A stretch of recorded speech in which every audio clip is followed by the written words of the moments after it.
when we're going to think about reverse mutating, it has to do with techniques, not techniques in a laboratory where you have somebody go play with your DNA. You play with your own DNA by literally, first of all, knowing what pieces of the anatomy you're trying to turn on and trying to heal, and working with them directly through certain breathing techniques, through certain visualization exercises, through certain projection exercises. There are even certain movements and some yoga moves that the Guardians refer to as logas, because you also use energy work with the chakras with them and things. There are things to do that help the body to get into the space where these things can be repaired, so you do become able to do these. We have structures in the body that have to do with this. These were in some of the earlier teachings.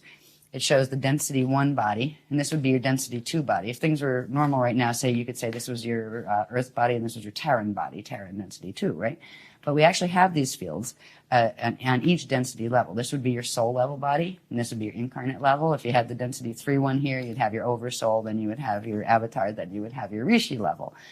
Now, this is 3 dimensions here, this is 3 here. They each have their radial body structure. They are connected, but these have to be opened. So these become a 6-dimensional structure, because the gates that we're going through require the 6-dimensional structure that actually has a 24 to 48 strand capacity, which is where the host comes in and those fancy Merkabas come in. But part of what this is, and we have the light body training courses that are in like the K23 manual and that stuff, they teach you how to open these things, like this part of how do you fix stuff, right? And see, there's certain activations that will then, now this one's starting to get different shaped, right? You do certain other activations, you still have your spherical one up there, but this is starting to look like a flame, right? And then when you finish those sets of activations, you've got your flame body activated. That's the 6-dimensional aspect, all right? Now, before we do this, there's one thing that can be done to link with that spiral when it's coming in, the crystal spiral when it's coming in.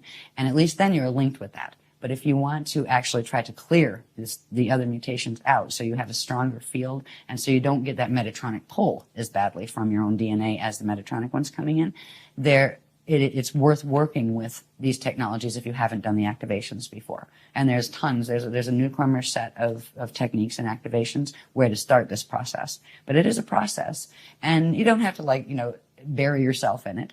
But, a couple times a week do that, or, do a little bit of that and try to work with the technologies. And also, ask the Guardians to say, would you help me with this? Another thing I want to say about asking the Guardians, I get a little tired of people saying, the Guardians attacked me. They came and they had astral sex with me. I said, hello, that is not the Guardian. Guardian Alliance does not do that. That's not allowed. No sexual contact whatsoever. No abusive. They don't yell at you. They don't tell you to do things. They don't say you have to. They don't say you must.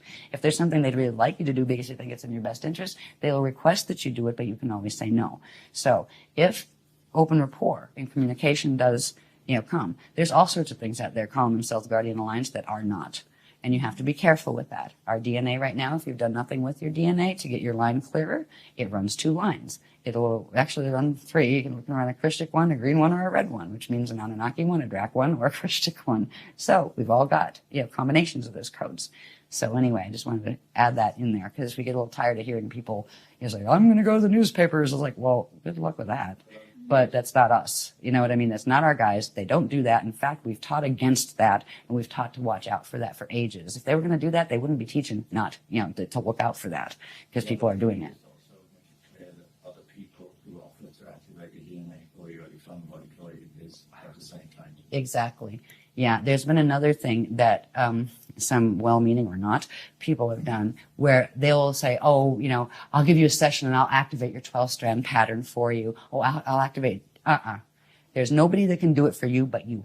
It has to be you that does it. You have to choose. There are simple techniques. They're not hard. They're simple meditation techniques. It's really funny. When people first start them, they usually fall asleep halfway through the tape or maybe a quarter of the way through the tape because the DNA can't hold all the frequencies it brings in yet. But the more you use the tape, the more you'll find that you can stay awake during it, right? Even if you don't stay awake, you're still picking up some of the activation. The point where you can actually stay awake through the whole thing means you expanded the DNA activation level enough to hold the level of frequency that tape was bringing in. All right, so as far as having other people fix you when it comes to DNA activation, you are much, much safer to just look at various techniques, feel which one feels better for you, and use that one. and not have somebody else. Because you know what? Nobody else can activate your DNA for you, but they can transfer things into your DNA that weren't there otherwise. They can implant you that way, and some people are being used that way. Sometimes they don't even know it, that they're well-meaning. But where did they think? Like, what kind of ego does it take to say, I'm going to activate your DNA for you? Hello? Get your ego in check. You know what I mean? Absolutely. So anyway. Let's talk a tiny bit about monatomic gold, because there's a lot of misinformation about that. Yeah. We put out an article about that quite a while ago. It's, don't take it. Just let's start there. There is a natural version of that, an organic version of that, in an organic ascension process, or even just Stargate passage process, that the body secretes itself.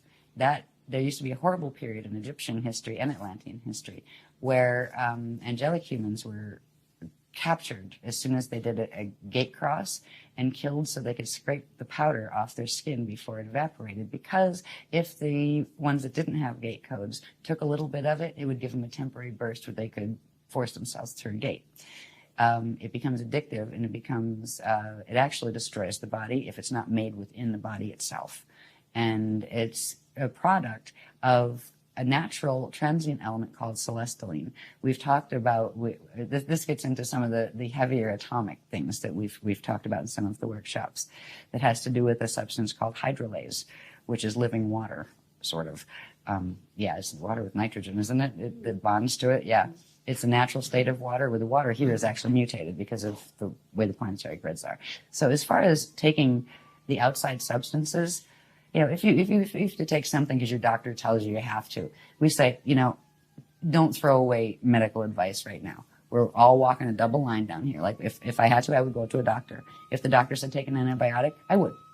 We don't tell people to stop medical treatment or even psychiatric treatment. You have to be careful there and find somebody qualified enough and awake enough themselves to respect your choice of spirituality.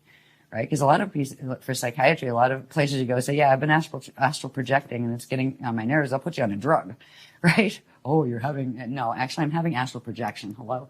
If they can't deal with that conversation, find another doctor. If it's a physical symptom, there are certain things we can work to help fix in ourselves. But there are certain conditions that if you want to keep the body alive longer, you may have to have that, what may be intrusive at the moment. And that's always a personal choice. I would probably be much less likely to rely on a doctor for myself than I would be for my child, for example, right? I might take chances with me, but I'm not going to take it with my children or someone I love, or, my husband or something. So that's personal, but we're not one of those groups to say, oh, everything has to be holistic. And, eventually, yes, eventually we'll all go back to being breatharians and we won't have to eat because we'll be able to do solar symbiosis and actually create hydrolase in our body just by breathing air and sunlight. And that's what our bodies are supposed to do. They don't do that really well right now. So if you try to be a breatharian, you tend to starve to death and get very sick. So there are places, we're right now in a space of evolution where there are changes we need to make in our biology just to hold the ascension potential and to start activating it. And then there are changes that will come naturally, but if you try to force them, you're going to actually make yourself sicker. Some people went on the big vegetarian kick. Now, I like the concept of vegetarian, but if you just eat vegetarian, your fields get very, very high and buzzy. And they fit right in with the metatronic acceleration that has been going on with the sextant clock. That's why we've said, a bit of protein. If you really can't stand meat protein, fine, if you want to be vegetarian. But be aware that high buzzy feeling that you get, this is not good. All right, that's too much electricity. It means you're processing too much frequency coming in, and that means you're going into that time wave that's very choppy time wave that's connected with the Metatronic activations. So there's so much trickery where it appears to be a good thing, but it isn't always what it appears to be, those kind of things. So as far as monatomics, I wouldn't touch them. Feel the same about colloidal silver, honestly. Right now, that's just a personal preference if somebody wants to do that. But just the feel I get, and the Guardians kind of go, not saying a word because we're not going to get into it. But it's like, yeah, just trust your feeling. Okay, not for me, right? So I just kind of use my own radar with that. Mm-hmm. And really, they try to support becoming energetically self-sufficient as much as possible. Of course, we still have to eat and those kind of things, but relying on all sorts of vitamins, all sorts of drugs, all sorts of foods, all sorts of this, all sorts of that all the time. Weaning is a little bit, But if you're, say, taking meds for manic depression or something, don't just throw them out the window. You're going to have really bad results because that crosses the blood-brain barrier or whatever and gets in the blood system, and you can have really bad withdrawal. You got to stage those kind of withdrawals. And some of them are just not worth getting in the first place. If you start taking monatomics, it will create a dependency in the body, even though science has not identified that yet. And it will also do something that something else does too. And for some people, that's good, but for other people, they have enough of that happening, and it shouldn't. There are certain substances now that I won't name them, but they're popular supplements. They're not drugs. They're just supplements. But they actually accelerate the speed at which frequency from the light body processes into the atomic structure. That can be good for some people who have a sluggish field in certain ways, but it can actually override and take it into Metatronic twist for other people whose flows are faster or even normal. So it's very individual with that, with those kind of things. Eventually we'll have more guidelines, and eventually they're going to let us know a little bit more about what foods are more Metatronic than others and those kind of things, which would come down to what trees are Metatronic and what ones are Christic, what animals, what, I mean, it gets to the point where it's hard enough to look at what teaching sets, and what people are affiliated with them. It's almost heartbreaking in a way to have to see which is going which way. But eventually, as we work with our bodies, especially if we're serious about getting the physical body through. I mean, you don't have to get a physical body through to be able to ascend. What you do have to do, if you are just saying, well, I can do a normal death and, that gets my spirit out. There's one thing that's very important. And this shows you the horror that's been run here. How many teachings and how many systems, cultures from the past that can even be remembered bury bodies? When you bury a body, it's trapped the body cell. It is anchored to that space-time location. The spirit is trapped to the space-time location. If a person bardos out, there's a natural process, the chakras shutting down, the dark matter template separating, the consciousness pulling itself out and up, and it needs to release the body cell. Cremation is the way it was always done. Now, normally, if your DNA is working the right way, you wouldn't have to worry about somebody burning your dead body for you, because you would actually transmute it yourself and just have somebody lay it down in a room for 3 days and it would disappear, because you would turn it into vapor and pull that part of your consciousness out, and there'd be a little dust left, and that was the booty left from the body cell that was the donated quantum from your two parents that gave you the fetal pattern to begin with. So this is one of the horrors here. How many religions are teaching to bury? That is the absolute opposite of Christian teachings, of ascension teachings, and it's heartbreaking.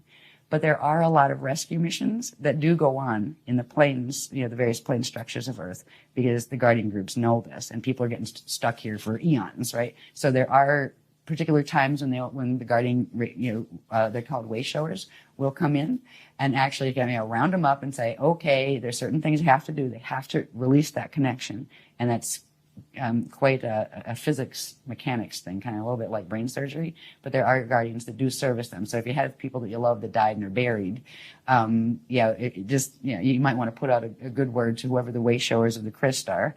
And they're not always just the guardian alliance people. There's lots of Adashi adepts and people out there that handle these things.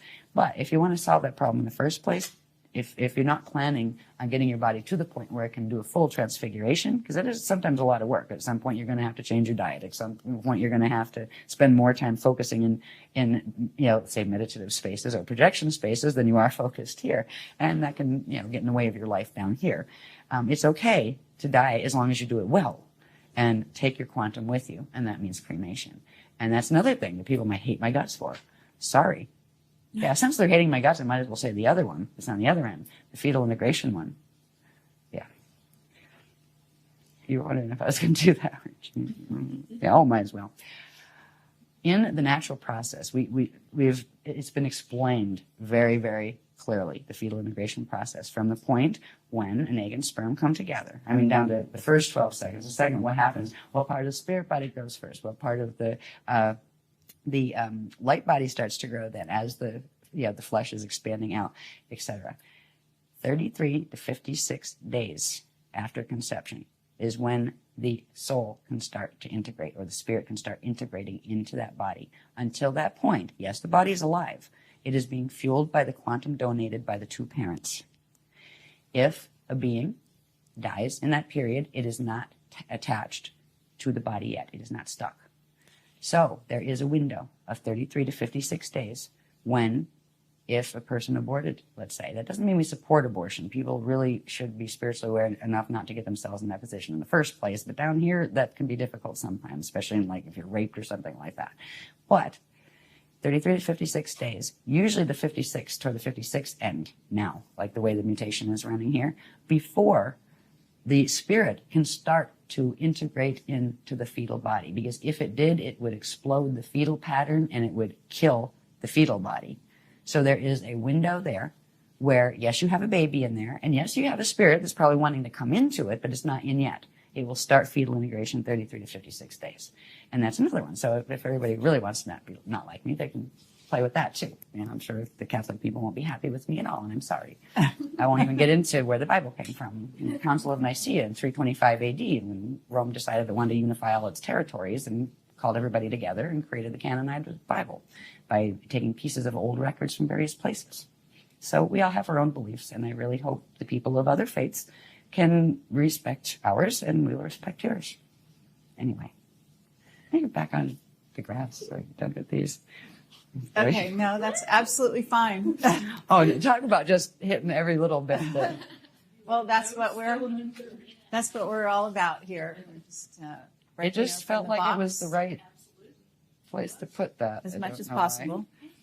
Pushing the envelope. Well, it's already been said. I mean, these things have been published and been said in our workshops, but I've never been on YouTube. Well, get ready.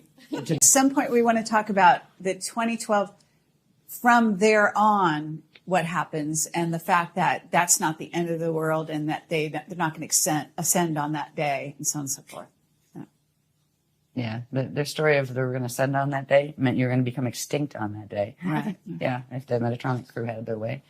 Anyway, I want to show a couple of things because I want to get to one point that shows something that is important that has to do with the what to do. The linking code, there is a linking code, and I'll show you how it works. But first, I just want to, they're asking me to put these up just to get a view on these. These are, we showed the light body structure of the flame body and the activations. The part of the activations that when you do the flame body, it also begins activating these parts of the field that are part of the chariot of fire. So we're activating those parts. They build up to activating the Christ star vehicle, the Merkaba levels that build up to the Christ star vehicle, and that builds up to activating the Arhayas. Just hold it there. Okay, now.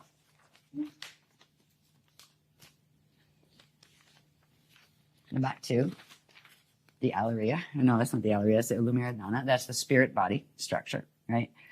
I wanted to point out in the spirit body structure, again, those 12 lines, right? It's actually 6 vectors that form 12 event horizons, right? And that's where the flows are. This is something very important because between the Rasha body, which is the dark matter template, and the spirit body, there's something very interesting that happens. These things are called chambers. Now, on the light body structure, these 12 chambers would be called fire chambers. On the spirit body, they're called Allurian chambers. They are actually the chambers within which they interact with the dark matter body that form atomic structure when the body is working properly. This is how stars actually birth atoms. And they don't just birth a few, like 3 primary ones, and they all bump in together and then form the next couple. It doesn't work that way. When it's actually functioning normally, a planet, a star, or a person generates their own 144 elements, prime elements, that then go to form the natural chemicals that would be in the body and all of that kind of thing. So there we have the template, the human aspect of, of this mixed race we call humanity. The angelic human aspect does have the core pieces of fragment DNA that correspond to each of those 144 elements. Right now on the planet body is not manufacturing 144 elements because of the mutations. But we can begin turning them back on in our own body because we are connecting now, not just to the metatronic spiral that is working here, but we are progressively connecting our bodies into the Christic spirals that are being hosted by healthy living systems, which means there's an alternative of energy flows that we can use. We can begin the process of activating our Illyrian chambers. And the Illyrian chambers are interesting if you take away all the other things, like in the, the spanner gates and all that, and just look at the basic structure. On one density level, just like when we looked at the things that became the spherical maps, where there were 4 of those sets, right, embedded.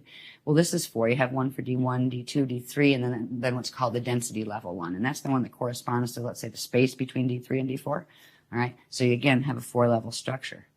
Each one of these, on, like say on D1, manufactures a set of 12, a set of 12. These each manufacture one of the elements, one of the 144 elements. When you take it all the way up to the 12-dimensional structure, you will get the 144 elements. So each line corresponds with a certain specific set. On D1, it'll be this. On D2, it steps down to that. On D3, it steps up to that. We went through a whole series of things that explained this process in depth, right? As far as how the elements are manufactured, how they're supposed to be manufactured in the natural structure of the spirit body. And it had our own atomic chart, like the kind that resembles the atomic chart that you see, in physics class or whatever.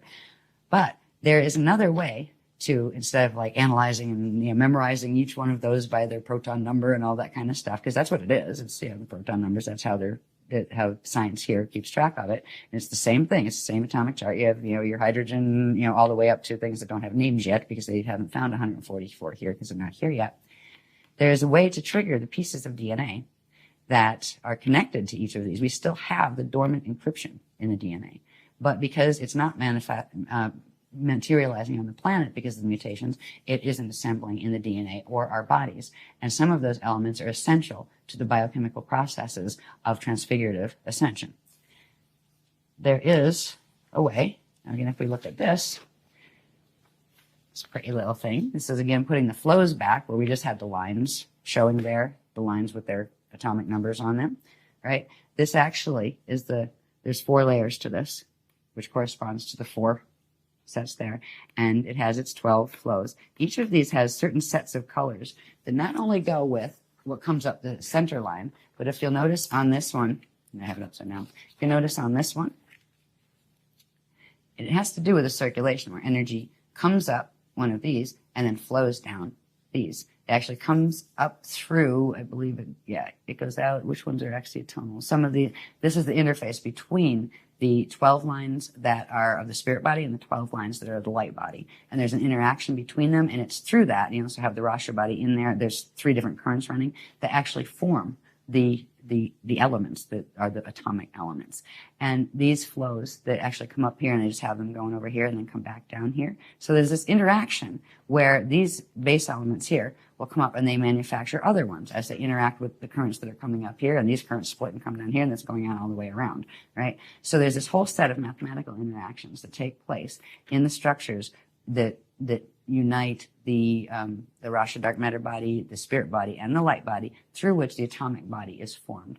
And these numbers correspond to the colors that correspond to the frequency bands of each of these. There would be a color. There's a color spectrum that goes, say, 1 through 12. 1 is red, D1 is red, D2 is orange, D3 is yellow, all the way up to D12, which is that white, the liquid light white color.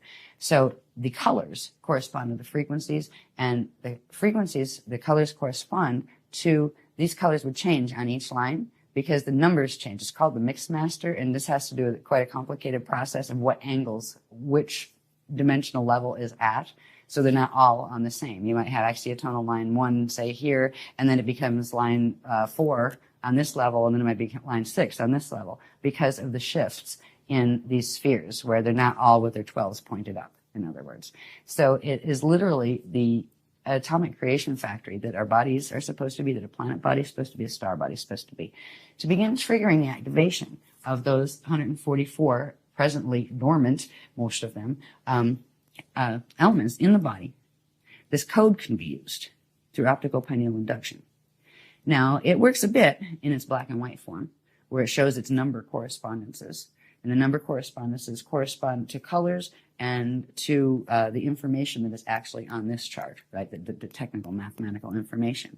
But it is most powerful when it's in color. where its colors radiate. And we've been very, very fortunate. There's a lovely lady named Sue from England that does all our code work, and she does an amazing job with taking the codes. And it's this code. It's called the Arhayas. And this is the linking code into what is called something that's actually activating this weekend.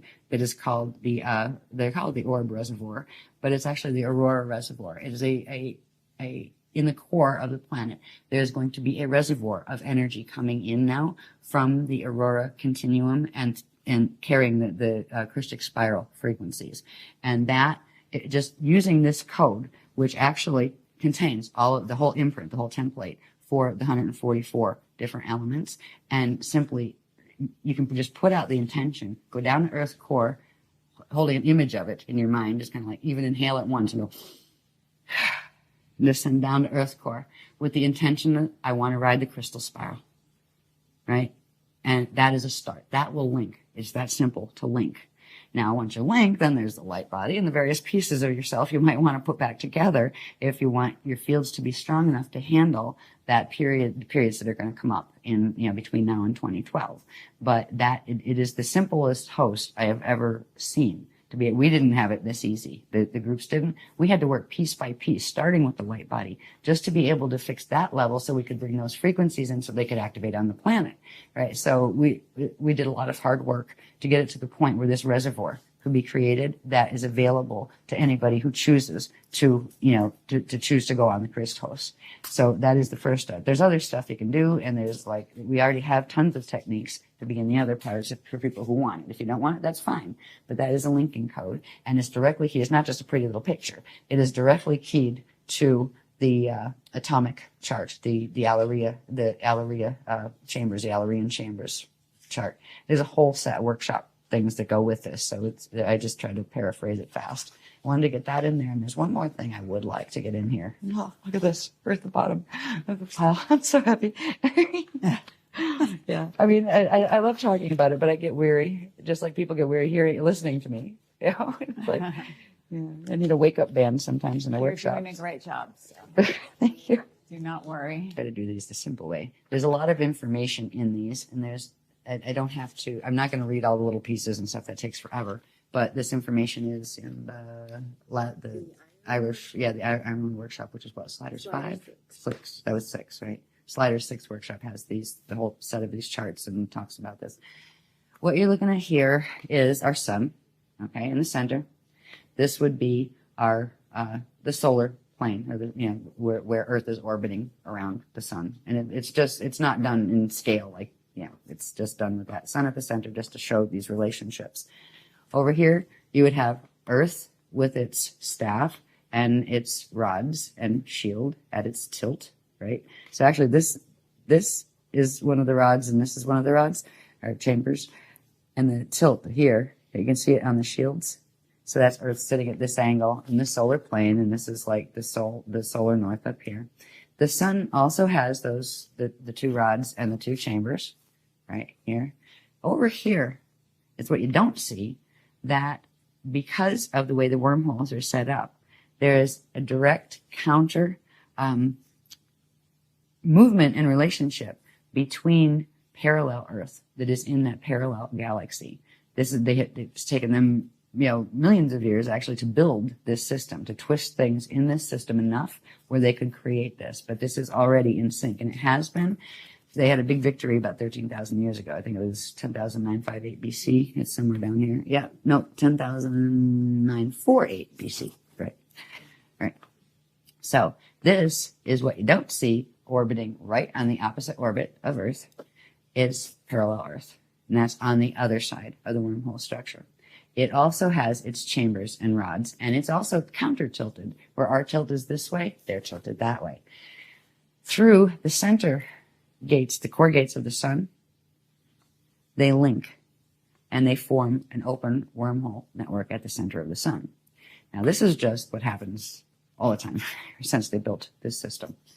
Okay, this has created the acceleration in the natural Stargate opening cycle, where ours was speeded up to sync with this one. So this could be, and now they're actually tethered. by their rods. Now they're still spinning, so there's a period where the rods separate and then come back together again as they're spinning. And this gives you the false precession, the precession of the equinoxes gives you a system that's referred to as the false yugas. And that's something that is also associated with the Metatronic Death Star Merkaba teachings and all of that. You'll find the false yugas cycle. They're actually e-yugas, and they're supposed to be 26,556 years long. And at this point, because they've changed a couple times, they got faster and faster with the sextant distortion. Let me see if we have it here. How fast are they? I think it got cut off on the bottom. Anyway, this system has accelerated the Stargate opening cycle to synchronize it with this one on this planet. So this is part of the reason why a 55 Merkaba activation could actually take our planet and drag it into black hole fall, because it's already linked, and this link occurred 13,000 years ago.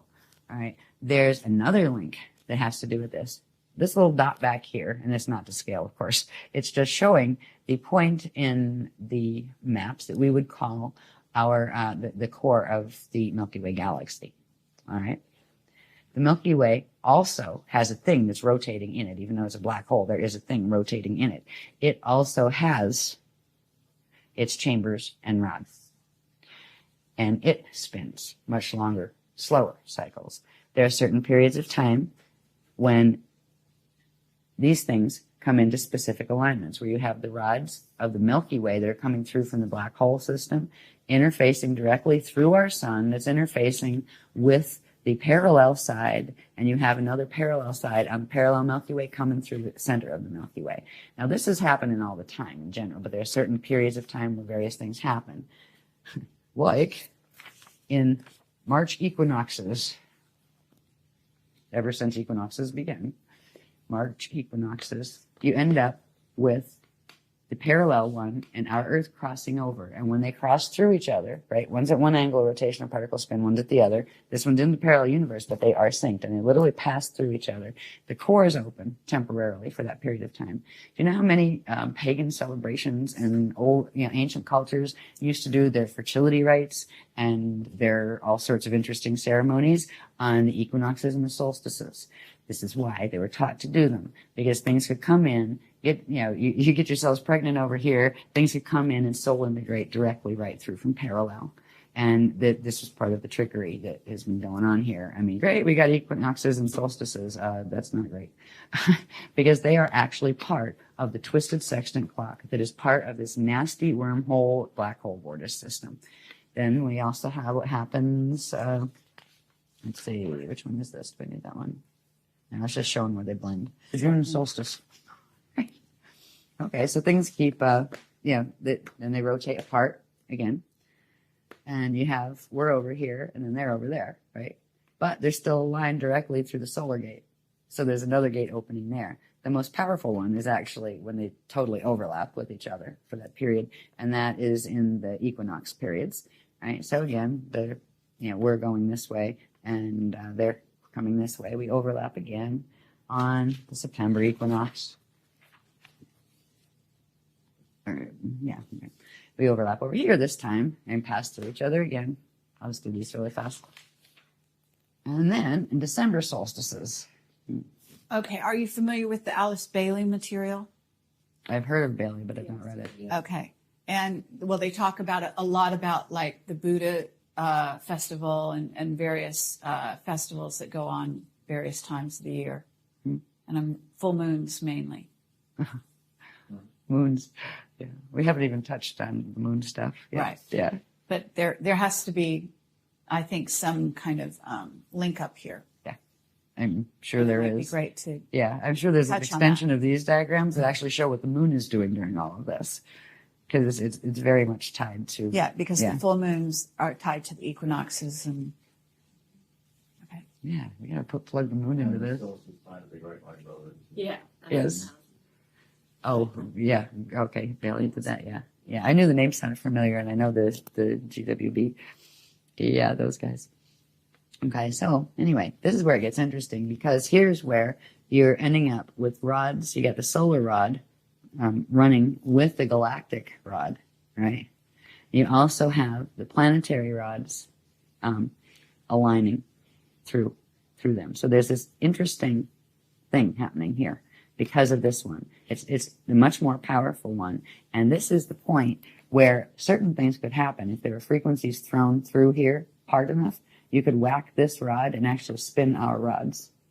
And okay, and what shift. What time of year is this? This is coming into December, right here. It starts actually around November 21st here, and then the rotation continues, and the alignment is actually this right here. While we're here, and this is our December 21st position, our rod links in here at this angle, which crosses through the solar rod and this one, and that is what allows this and this to grab that and drag it. So this is still in its November position over here, but this is where it interfaces. We have to be in the December position. This is what they're going to try to do in 2012.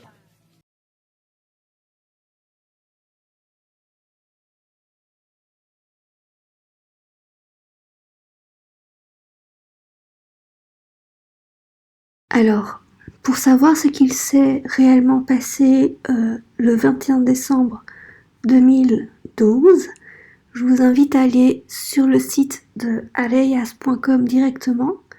Et là, quand il y a les posts, quand on va sur les posts, il y a différentes dispensations, c'est comme ça qu'ils les appellent.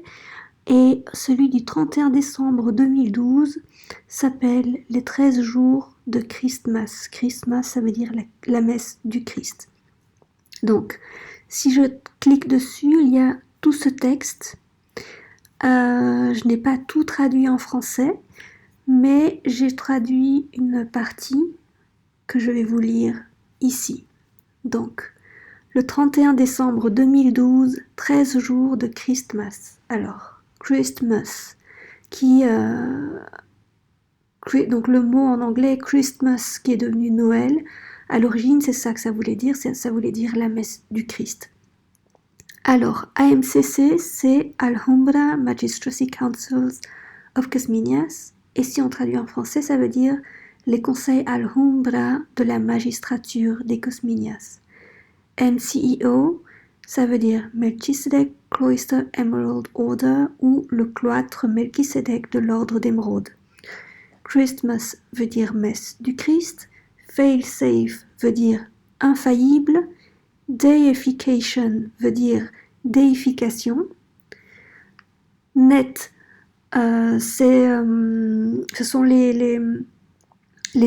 l'abréviation, enfin c'est l'acronyme de Niberian Electrostatic Transduction Field ou quelque chose comme ça. Donc ça veut dire champ nibiruien électrostatique, de transduction électrostatique ou quelque chose comme ça, mais bon, c'est un filet. En anglais, c'est marrant parce que quand on prend l'acronyme, ça fait net veut dire filet, et c'est vraiment un filet fréquentiel de contrôle mental qui entoure la Terre. Et donc cette Terre qui est entourée par ce filet électrostatique nibiruien, il l'appelle la Terre nette. Donc c'est la Terre qui est sous le filet et c'est la Terre sur laquelle nous nous trouvons. Les plans D, ce sont les plans Deity, donc les plans divins et éternels. PCM veut dire Particum, PKA veut dire Partie. Les portes D-span, ce sont les portes qui ont une portée vers les plans D, donc vers les plans divins et éternels. La faille torale, c'est la traduction de Toral Rift, et c'est une déchirure dans le temps, qui vient du trou noir. Quand il y a R majuscule, ça veut dire reversed, donc inversé. Alors, dans le texte, quelque part, il y aura PCM34R / PKA21R est égal à 55.5 R, et donc ça veut dire la Terre nette Particum, donc PCM c'est Particum, c'est la Terre nette, donc la Terre nette Particum à 34 tours R reversed inversé, / la Terre parallèle Partie à 21 tours inversés, donc au total on a 34 plus 21 tours inversés, 34 du côté de la Terre nette, donc chez nous, et 21 tours du côté de la Terre parallèle. Donc ça fait un total de 55,5 tours inversés. Et c'est le système de trous de verre alpha-oméga, donc qui harnachait la Terre nette et la Terre parallèle chutée ensemble. Et le but c'était que ça s'active à 55 tours et que les deux partent dans le trou noir. Mais donc ce harnais entre les deux a été coupé de façon permanente, progressivement, entre octobre et décembre 2012. Donc, mais c'est le lien entre les deux. Donc la Terre, comment dire, ce lien avec tout plein de tours inversés entre la Terre nette et la Terre parallèle a été coupé, mais il reste encore les 34 tours inversés sur notre Terre à nous. Donc, alors voici la traduction de la partie. Je pense que j'ai traduit ici. Voilà, de faute, j'ai traduit tout ça là. Donc, je vais vous lire ici ce que ça donne. Ce qui suit est une traduction verbatim de l'AMCC MCEO par l'intermédiaire du speaker 1 de l'AMCC MCEO E'Asha Ashayana Arhayas Canada Melchizedek. Tous les documents sont sous copyright, sous le nom de E'Asha Ashayana alias Diane K. Dean, et sont protégés par une marque déposée sous les enseignements Tantri Ahura, la voie de l'art biospirituel. Voilà, donc c'est un matériel pour lequel il y a un copyright, donc c'est pour ça que, bon, là je traduis seulement des extraits et je renvoie vers les propriétaires du copyright.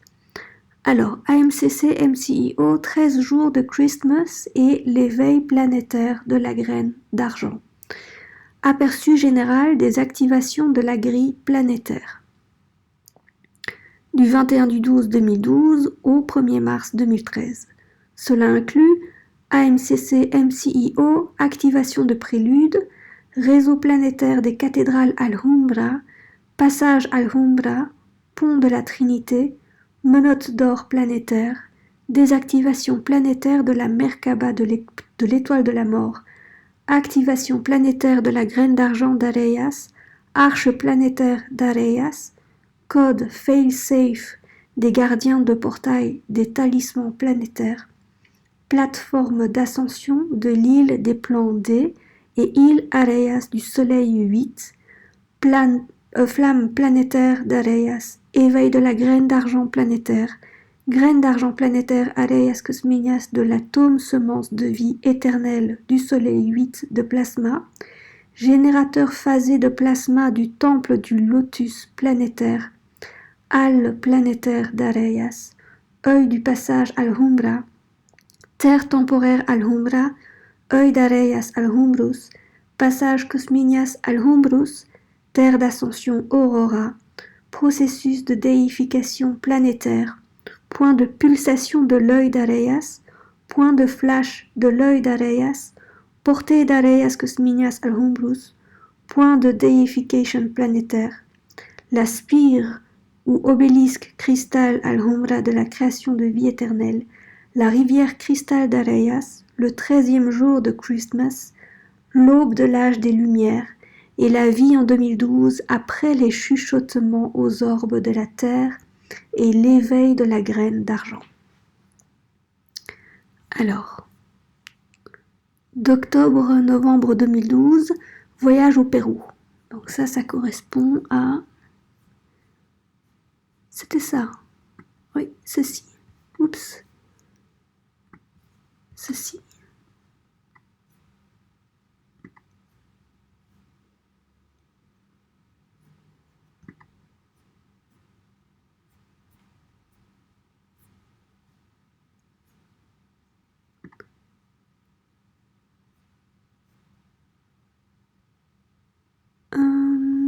Oui, c'est ça.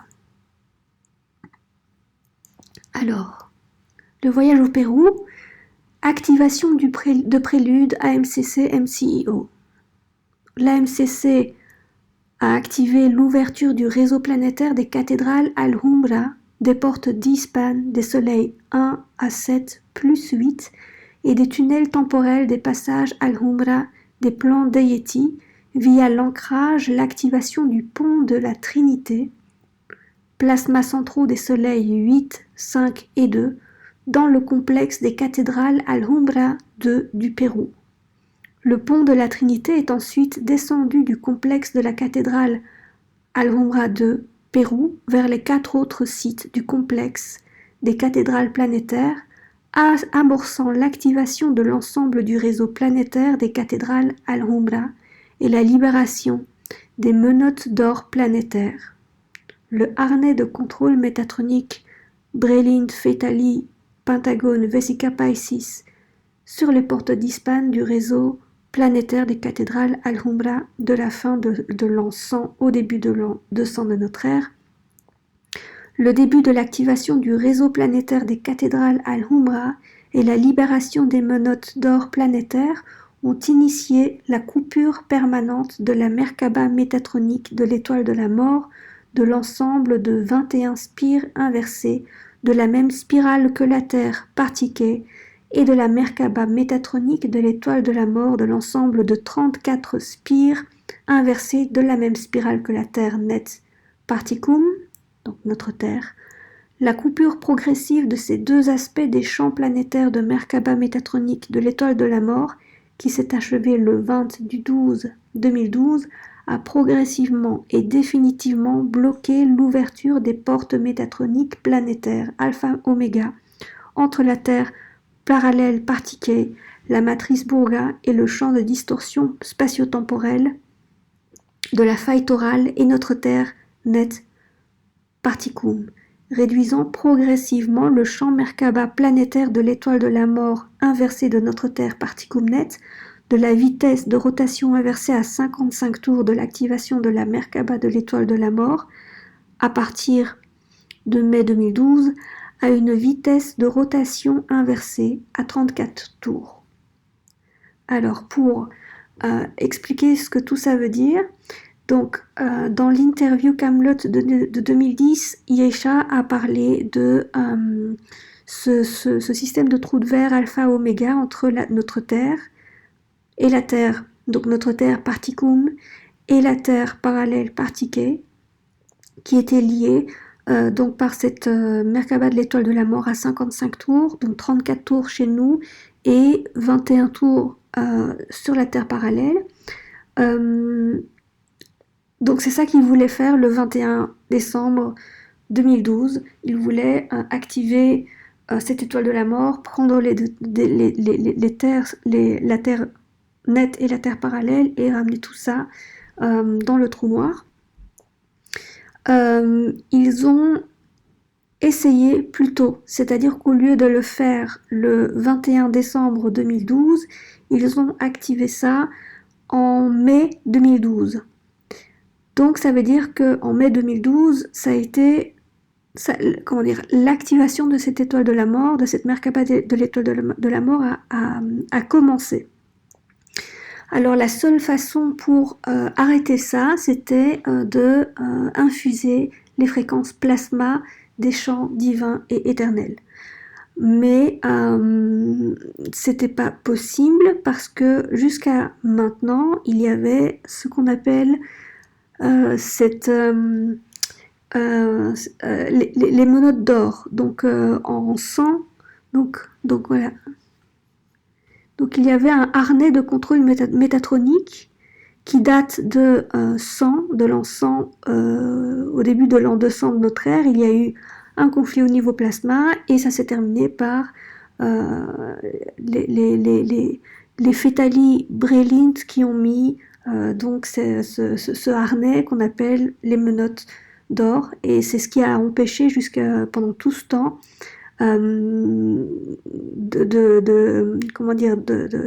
d'avoir ce lien vers les fréquences plasma des domaines divins éternels internes. Donc ce qu'ils ont fait, c'est qu'ils ont fait un voyage au Pérou, et au Pérou ils ont désactivé ce harnais de contrôle pour pouvoir commencer à infuser les fréquences plasma des plans divins internes, des plans éternels internes, et ça a résulté à donc le lien, donc la Merkaba planétaire de l'étoile de la mort entre notre Terre et la Terre parallèle.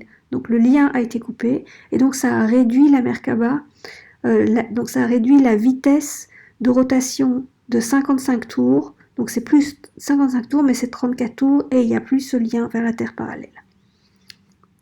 Donc, ces activations de prélude AMCC MCIO qui ont eu lieu pendant le voyage au Pérou du 10 de octobre à novembre 2012 ont bloqué de façon permanente l'invasion fétali des portes de la Terre nette Particum, donc ici. Ces activations ont amorcé la désactivation permanente de la Merkaba planétaire de l'étoile de la mort, ont complètement empêché l'activation de la Merkaba planétaire de l'étoile de la mort Particum 34R, Partie 21R est égal à 55.5 reverse, donc inversé, et ont empêché de façon permanente le déplacement des pôles de la Terre nette Particum prévu par les fétali du 21 décembre 2012 au 16 février 2013 dans l'alignement de la faille torale. Donc voilà, ce qu'ils voulaient faire, c'était allumer cette Merkaba planétaire de l'étoile de la mort et donc forcer un alignement de la Terre vers la faille torale, donc le trou noir, et cela aurait provoqué un déplacement des pôles. Donc voilà, il n'y a pas eu de déplacement des pôles. Les activations de prélude de l'AMCC MCIO ont également préparé la Terre nette Particum à l'incroyable guérison via les activations planétaires fail-safe veut dire infaillible, de la graine d'argent d'Arhayas planétaire qui ont eu lieu et qui continuent d'avoir lieu du 21 décembre 2012 au 3 janvier 2013 tout au long de la période des 13 jours de Christmas de l'AMCC MCIO. Alors, du 21 décembre 2012 au 3 janvier 2013. C'est ça que j'ai traduit, je crois.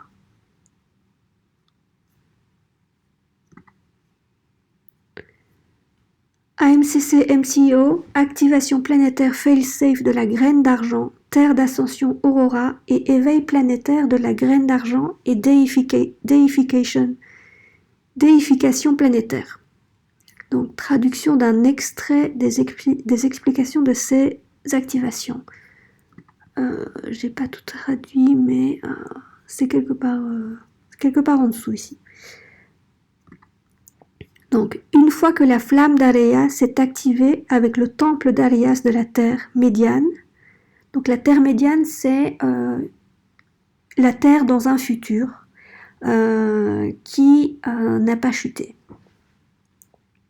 Donc une fois que la flamme d'Arhayas s'est activée avec le temple d'Arhayas de la Terre médiane et de la Terre nette, le 23 décembre 2012, l'atome semence d'argent planétaire de vie éternelle, alias la semence d'argent planétaire de plasma du Soleil 8 éternel, est descendu du Soleil 8 dans les temples d'Arhayas de la Terre médiane et de la Terre nette, reliant les cœurs de la Terre médiane et de la Terre nette de façon permanente à travers l'atome semence planétaire de plasma du Soleil 8, nouveau, renaissant.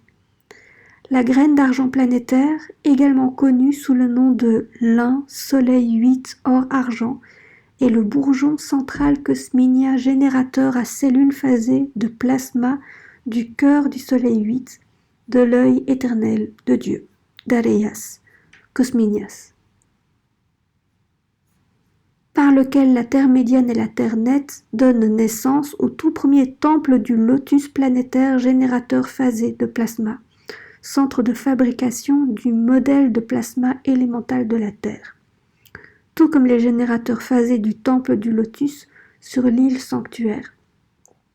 Les cœurs de la Terre médiane, qui est en 1520 après Jésus-Christ, et de la Terre nette, l'époque actuelle, ont été unis de façon permanente et le générateur phasé de plasma du temple du lotus planétaire a été activé lorsque la Terre médiane et la Terre nette ont reçu l'atome de semence d'argent de plasma du Soleil 8 Arhayas Cosminias le 23 décembre 2012 simultanément, le bouclier de l'hôte Aquaférion et les corps de plasma de tous ceux qui sont sur l'hôte de la rivière Cristal ont reçu leur propre semence d'argent de vie éternelle du soleil 8 de plasma par transmission depuis le temple planétaire d'Arhayas. Qu'est-ce que ça veut dire ça? C'est une technologie de pliage de temps. C'est-à-dire que de l'autre côté, ils essayent de nous tirer en manipulant les lignes de temps vers le trou noir. Et bien ici, c'est de l'ingénierie spatio-temporelle, mais vers les domaines éternels. Donc, comme de l'autre côté, ils essaient de prendre la Terre et de l'avaler dans le trou noir, eh bien, la réponse des gardiens n'est pas d'attaquer, mais de travailler avec les lignes de temps, de façon non invasive. Donc, il y a eu comme une fusion des cœurs de la Terre, mais de deux terres différentes. Donc, on a la Terre nette, qui est celle sur laquelle on est, et la Terre médiane, qui est la Terre en 6520 après Jésus-Christ. Alors, les deux cœurs, dans un espace-temps, il y a un espace-temps dans lequel les cœurs de ces deux planètes, ce qui est la même planète, mais dans deux points différents de l'espace-temps, mais c'est la même planète, l'une dans le futur, dans celle-ci, et une autre dans le futur où il n'y a eu aucune chute. Ça est fusionné au niveau du cœur de la Terre, et ça permet à commencer à générer un champ de fusion par lequel tous les gens, donc une partie, enfin un maximum de quantum de la Terre nette va commencer à pouvoir bouger, donc sortir du harnais vers le trou noir et bouger vers cette autre ligne de temps qui est la Terre médiane en 6520 après Jésus-Christ. Et en même temps, toutes les formes de vie peuvent faire la même chose aussi. C'est ça que ça veut dire. Simultanément, le bouclier de l'hôte Aquaférion et les corps de plasma de tous ceux qui sont sur l'hôte de la rivière de cristal ont reçu leur propre atome semence d'argent de vie éternelle du soleil 8 de plasma par transmission depuis le temple planétaire d'Arhayas. Qu'est-ce que ça veut dire? Ça veut dire que la Terre nette, à partir du moment où la graine, où le cœur de la Terre a commencé sa fusion avec le cœur de la Terre médiane, ça ouvre cette possibilité à tous les êtres qui vivent sur la Terre. Donc, qu'est-ce que ça va signifier? La vie après la Terre, donc la Terre nette telle que nous l'avons connue jusqu'à présent. Et ça, c'est une traduction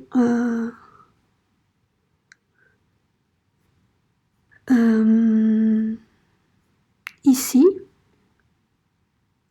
La vie après la Terre.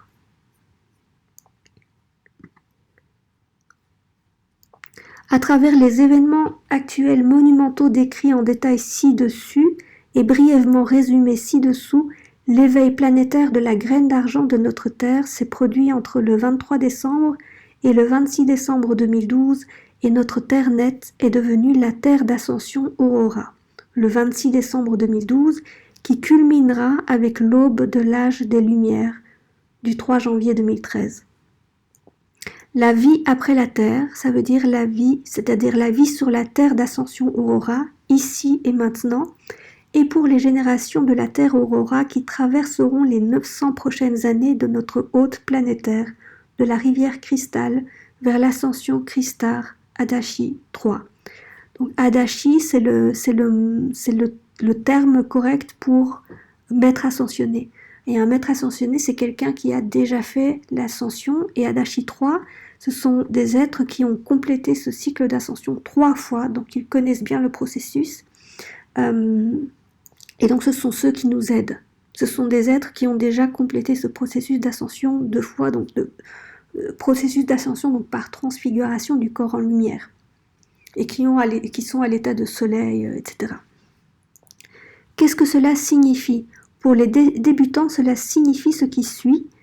Grâce au mécanisme actuel et continu de l'hôte de la rivière Cristal Fail-Safe, notre Terre Aurora est maintenant une planète d'ascension à part entière, et ses passages temporels de porte d'Ispan al-Humra sont ouverts maintenant et resteront ouvert en permanence pour les 900 prochaines années de la Terre Aurora.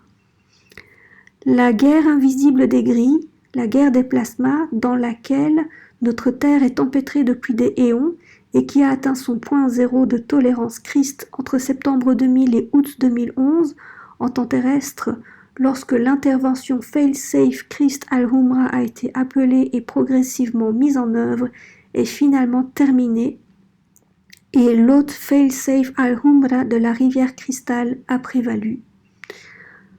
Les Templiers planétaires et les systèmes de portes de notre terre d'ascension Aurora sont maintenant sous le protectorat complet de l'hôte fail-safe de la rivière Cristal, AMCC MCEO, et les systèmes de portes déchus d'Alpha Oméga et des Fétalis sont maintenant définitivement fermés, bloquant toute nouvelle invasion de l'intérieur ou de l'extérieur par les Fétalis et ceux qui choisissent les chemins du retour de la chute.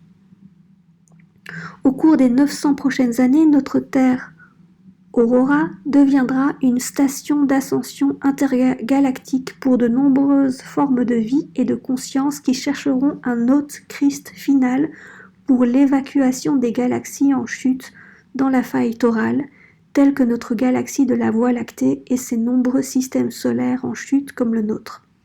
De nombreuses formes de vie et de conscience hébergées par le Christ commenceront à visiter et à s'incarner sur notre terre d'ascension Aurora afin de progressivement recevoir la biorégénèse dont elles auront besoin pour passer à travers les passages Al-Humra vers les différentes îles-plateformes d'ascension des plans D de l'hôte fail-safe de la rivière Cristal. Au cours de cette période de 900 ans pendant laquelle notre terre d'ascension Aurora sera une station d'ascension intergalactique, notre terre Aurora subira de nombreux changements, à la fois dans l'arrivée et le départ de ses champs de vie et de conscience, jusqu'à divers changements lents mais progressifs, des ajustements géologiques que le corps planétaire engagera à mesure que l'actuel champ Merkaba d'étoiles de la mort, avec son ensemble à 34 rotations inversées, faisant partie de l'aspect Terre-prison, au sein de la Terre Aurora, guérira progressivement et reviendra à une Merkaba Christ et organique avec un contre-ensemble de rotation. Donc ça veut dire que pendant cette période de 900 ans, il y aura d'autres races qui viendront s'incarner dans des corps humains pour pouvoir ascensionner par la Terre et sortir de cette parce que notre Voie lactée est en implosion et est en train de se faire manger par le trou noir. Et donc il n'y a que la Terre qui va sortir et la Terre va sortir tout le reste. Et donc beaucoup de races extraterrestres vont venir s'incarner dans des corps humains pour avoir l'opportunité de faire cette transfiguration du corps et sortir par la rivière de cristal. Donc il y aura l'arrivée et le départ de ces champs de vie. Donc c'est pour ça qu'on voit maintenant énormément de races d'animaux qui partent. Donc il y a beaucoup de morts, de décès au niveau des animaux. Des fois on trouve des oiseaux qui meurent tout d'un coup, des bancs de poissons, des troupeaux qui tout d'un coup ils sont tous morts. Enfin c'est très très bizarre. Alors ça peut être les ondes et les attaques qu'on a ici, mais en même temps, comme les passages fréquentiels sont ouverts, c'est possible pour ces champs de vie de partir directement par un chemin de réincarnation évolutif de cette façon. Et elle parle aussi de changement géologique. Donc dans le matériel des gardiens, ils ont souvent parlé qu'il arrivera un moment où il y aura beaucoup de changements climatiques. Donc avant même qu'il y ait toute cette histoire sur le réchauffement climatique, etc., ils disaient que ça va se passer maintenant. Est-ce que c'est provoqué ou pas? Ça n'a pas d'importance. Il y a une partie qui fait partie. Il y a une partie qui est l'évolution naturelle de la Terre, puisque la Terre, déjà, elle est retournée, elle est à l'envers. Elle est sur un axe tordu de 23,5 degrés, je pense, et tout ça, ça doit être ramené, mais ça peut pas être ramené d'un coup. Donc en fait, si de l'autre côté ils avaient réussi avec leur Merkaba de l'étoile de la mort, ça aurait été de façon très abrupte et tout le monde aurait été mort sur Terre si ça avait réussi. Et donc là, avec, comment dire, le processus est ralenti de façon à ce que les formes de vie puissent s'adapter aux changements géologiques et climatiques qui vont avoir lieu, mais ils vont avoir lieu progressivement. Alors, le Soleil de notre système solaire est toujours engagé dans sa transition bardoa, bardoa ça veut dire mort, un processus lent mais inévitable qui générera progressivement divers changements et nécessitera des ajustements sur les champs de vie de notre Terre Aurora. Entre le 3 janvier 2012 et 2047 après Jésus-Christ, notre Terre d'ascension Aurora transfigurera progressivement un autre tiers de sa base de matière élémentale atomique et de ses champs de vie et de conscience correspondant à la fréquence de l'hôte Christ en plasma élémental atomique de vie éternelle des plans déités. Donc la transfiguration, c'est la transformation en lumière de la matière progressive. Donc la Terre a entamé ce processus de transfiguration. Il y a déjà un tiers qui a commencé. Et là, il nous annonce que entre janvier 2012 et 2047, un deuxième tiers va se transfigurer et toutes les formes de vie qui sont sur Terre suivent ce processus de transformation cellulaire en même temps que la Terre. Et les formes de vie qui n'arrivent pas vont mourir et leur conscience soit se réincarnera dans un corps pour lequel ce sera plus facile de suivre les montées fréquentielles de la Terre, et certains se réincarnent directement dans des zones qui sont puisqu'on sait que la Terre nette et la Terre médiane sont en train de fusionner, donc il y a des zones d'intersection entre les deux avant de passer tout de suite en 6520.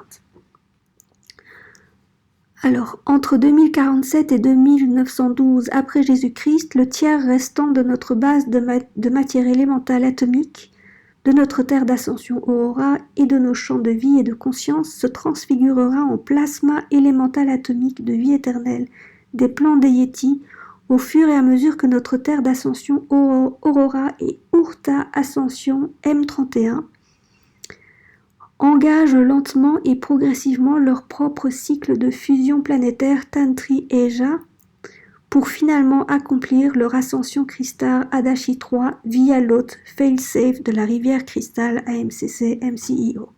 Donc Urta, c'est le nom de la Terre à Andromède. Andromède qui est la galaxie M31, donc la galaxie M31 Andromède qui n'est pas à confondre avec la constellation d'Andromède. En ce qui concerne maintenant notre vie après la Terre commence là. En ce qui concerne maintenant, notre vie après la Terre commence là où nous sommes, ici et maintenant. Et les bien-aimés gardiens éternels Christ de l'hôte fail-safe de la rivière cristal AMCC MCIO établiront progressivement un contact subtil avec ceux qui choisissent l'hôte de la rivière cristal afin qu'ils puissent progressivement partager avec nous les enseignements Tantri Ahura sacrés, le chemin de l'art biospirituel, à travers lesquels nous pouvons grandir, nous développer et nous redécouvrir en tant qu'être Christ, de vie éternelle, chargé de la garde de notre bien-aimé templier planétaire de la Terre d'Ascension Aurora, tandis que nous avançons tous ensemble à travers les 900 ans de l'hôte, fail-safe de la rivière cristal de la Terre d'Ascension Aurora. Voilà, donc ça c'est la dispensation qui a été publiée officiellement le 31 décembre 2012. Je vous ai mis le lien ici, mais je vous ai également montré comment y accéder. Hein. Donc vous allez sur le site Arhayas, post ici, et là il y a tout ce qu'ils ont publié publiquement, et c'est cet article-là.